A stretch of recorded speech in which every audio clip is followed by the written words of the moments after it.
जमी को जलसेचन करने आज बड़नाला जलभंडार छड़ागला पानी जोगदेले स्थानीय तहसिलदार हरभंगी अधीक्षण जंत्री।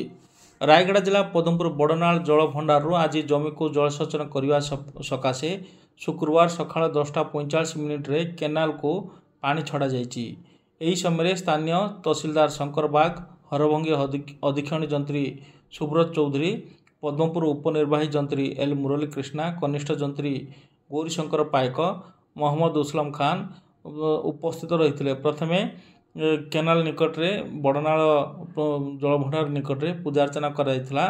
स्थानीय तहसिलदार शंकर बाग एवं अधीक्षण जंत्री सुब्रत चौधरी एठारे नड़िया भांगी यही शुभ उद्घाटन करथिले। तेबे चलित वर्ष नियंटिया वर्षा लगी जलभंडार कम पानी महजूद रही। एथिपाई अगस्ट आज 1 तारिख रे पानी छड़ा जाइछि एवं समस्त चाषी भाई मान को तल मुंडर चाषी भाई किपरि पानी पाइबे ए नहीं समस्त प्रकार व्यवस्था करा जाइछि।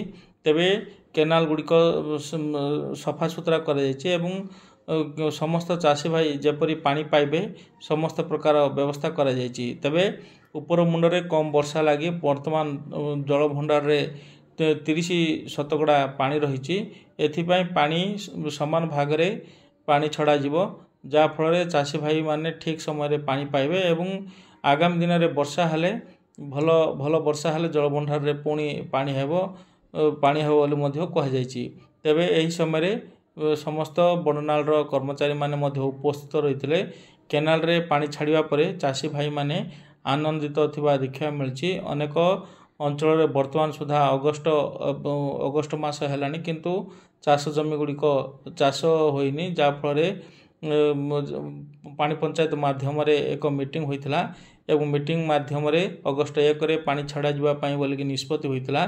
फल आज सका 10:45 समय रे पानी छड़ा जाइछि एवं पानी छाड़िबा परे वर्तमान केनाल माध्यम रे पानी छड़ा जाइछि एवं जमी को ठीक समय रे पानी पहुँच बोली मध्य कह जाइछि।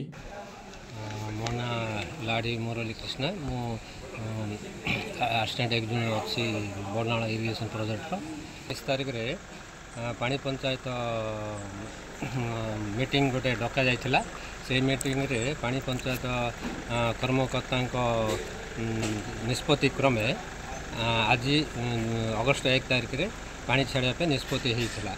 से निष्पत्ति अनुसार आज स्थानीय पदमपुर तहसिलदार एवं हरभंगी इरिगेशन डिविजन अधीक्षण जंत्री उपस्थित 10:30 बेले आज शुक्रवार दिन पानी छड़ा।